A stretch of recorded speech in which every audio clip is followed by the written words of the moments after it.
السلام علیکم ورحمۃ اللہ وبرکاتہ۔ میں آج اپنی پاکستانی قوم کے ساتھ ایک درد جو ہے وہ شیئر کرنا چاہتا ہوں۔ میرے دوستو، آپ کو پتہ ہے بلدیات قریب آ رہے ہیں اور نیشنل اسمبلی کے بھی الیکشن قریب آ رہے ہیں۔ ایسی صورت میں پاکستان کے اندر وہی قوتیں، وہی لوگ، وہی منافق چہرے جنہوں نے پہلے الگ الگ ہو کے ہمارے ملک کو لوٹا، اس مملکت خداداد کو لوٹا، اب وہی مکار عیار چہرے آپس میں ایک ہو گئے ہیں۔ پہلے ایک زرداری ہوتا تھا جو کہتا تھا کہ میں نواز شریف کو گھسیٹوں گا، پھر وہی نواز شریف تھا، شہباز شریف تھا، جو کہتا تھا کہ میں زرداری کو لاہور کی کراچی کی سڑکوں پہ گھسیٹوں گا۔ پھر آپ ایم کیو ایم کا دور دیکھ لیں، پھر آپ جماعت اسلامی کا دور دیکھ لیں، اسلام کے نام پہ لوگوں نے کیا کیا نہیں کیا۔ اس کے بعد آپ دیگر جتنی بھی قوتیں آئی اس کو آپ دیکھتے آئے، سب نے الگ الگ مل کے لوٹا لوٹا لوٹا لوٹا۔ 75 سالوں سے میری اس جو ہے نا قوم کو لوٹا جا رہا ہے، میری اس زمین کو، میری مادر کو لوٹا جا رہا ہے۔ خدا را میری قوم سے گزارش ہے کہ آپ باز آ جاؤ۔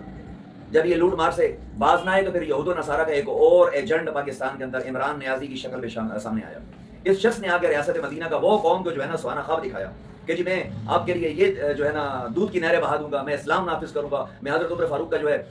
لا پاس کرواؤں گا۔ اللہ کی عزت کی قسم، جتنے اس نے خواب دکھائے تھے اتنا ہی اس نے 75 سالوں میں کسی تحریک، تنظیم، جماعت نے اسلام کو، دین کو اور اس ملک کو اتنا نقصان اور تکلیف نہیں پہنچائی جتنا عمران نیازی کے دور کے اندر ہوا۔ قادیانیت کو اس نے پروموٹ کیا، اسلام کو اس نے، دین کو اس نے دیوار سے لگایا،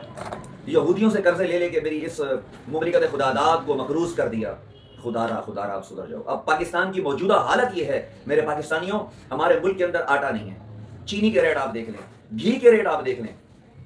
دودھ کے ریٹ آپ دیکھ لیں، مرغی کے ریٹ آپ دیکھ لیں، اشیاء خرد و نوش، پیاز، ٹماٹر جیسی چیزیں جو ہے وہ 5-10 روپے، 20 روپے، 50 روپے کلو والی 500 روپے کلو کی جو ہے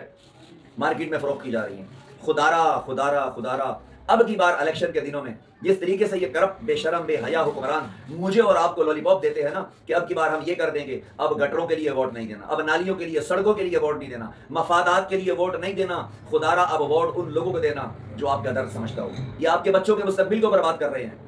ان کے بچے کبھی سڑکوں پہ آٹا لینے کے لیے لائنوں میں نہیں لگے، ان کے بچے کبھی جو ہے چینی کی لائنوں میں نہیں لگے، ان کے بچے عیش و عشرت کی زندگیاں بہ رہے ہیں ملک کے اندر۔ میرے ملک سے لوٹا ہوا پیسہ اپنے بچوں پہ لگا رہے ہیں، وہاں انہوں نے اپنی جائیدادیں بنائی، انہوں نے بڑے بڑے پلازے بنا لیے، اربوں خربوں ڈالروں کے یہ مالک بن گئے۔ میں نے اپنے گھر کا سامان بیچا، اپنے زیورات بیچے، اپنی زندگی کی ساری جمع پونجی کر کے ایک بچے کو میں نے جب پڑھایا تو وہی بچہ میرا پڑھنے کے بعد، کوالیفائڈ ہونے کے بعد وہ مزدوری کر رہا ہے، وہ چوکیدارا کر رہا ہے،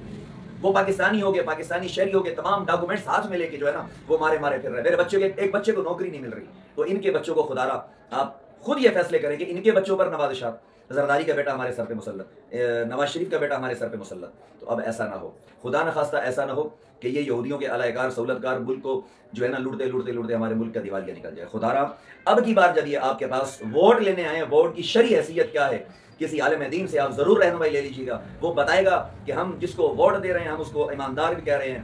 ہم اس کو دیندار بھی کہہ رہے ہیں۔ اب وہ جتنے غلط کام کرے گا، جتنے کرپشن کرے گا، اسمبلی کے اندر بیٹھ کے اللہ رسول کے نام پر جو ڈاکے ڈالے گا، جو دین پر ڈاکے ڈالے گا، اس نے جتنے جرم کرنے ہیں، جتنے گناہ کرنے ہیں، اس میں آپ اور میں جو ووٹ دے کے اس کو صادق و امین کا لقب دے کے آپ اس کو منتخب کر رہے ہیں، ہم سب اس کے اندر جرم کے شریک دار ٹھہرائے جائیں گے۔ تو میری قوم سے گزارش ہے، خدا را اب کی بار جو ہے نا ایک موقع آپ تحریک لبیک پاکستان کو بھی دے۔ یہ تحریک الحمدللہ جب جب آپ علیہ الصلوۃ والسلام کی عزت و ناموس کی باری آئی، یہ بیٹھی نہیں ہے، یہ میدان میں، سڑکوں میں آ گئی ہے۔ آپ کے ہمارے جو ہے نا ایمان کے ساتھ ان کرپٹ حکمرانوں نے جس طریقے سے کھیلا، کھیلی نہیں ہے، اپنی جانوں پہ گولیاں کھائی ہیں، سینوں پہ گولیاں کھائی ہیں، جانوں کے نذرانے اس تحریک نے پیش کیے ہیں، اور جب جب اسلام پہ، دین پہ وقت آیا الحمدللہ میدان کے اندر، یہ میدان کارساز کے اندر آپ کو یہ تحریک نظر آئی ہے۔ سو خدا را میری آپ سے گزارش ہے، اب کی بار اپنے جتنے بھی نمائندے ہیں نا، وہ جب بھی آپ کے پاس ووٹ لینے کے لیے ہیں، ان سے صرف ایک بات